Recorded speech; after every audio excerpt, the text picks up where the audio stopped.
Okay guys, so welcome back to another video. It's Gecko Girl here, and we actually caught a bird. It fell. It's just a fledgling, but it fell from its mother's nest, and it's now. But the poor baby bird ended up flying into the garage of my neighbor's house when I tried to catch the poor thing.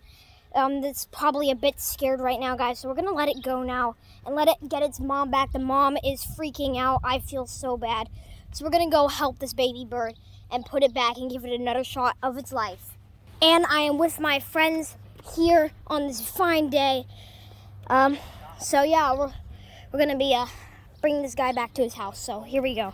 I'm so sorry, baby bird, that this had happened to you. Now this happens a lot, and just please protect your guys' windows with screen mesh. Okay, you ready for the release, buddy? You're gonna be okay. Go back to your home. Go back. You're gonna be okay.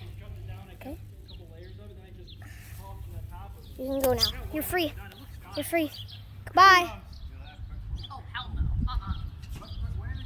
It's Reagan. And guys, it flew away. It literally just popped into the and here it garage. goes. It's going. And there it goes, guys. Right into the sun. Well, the good thing was it was a fledgling, so it didn't really need its mom. So it's now in a happy and better place. It's been a fun video with my friend Reagan as Gecko Girl. And make sure to subscribe and turn on those notifications so you won't miss a video.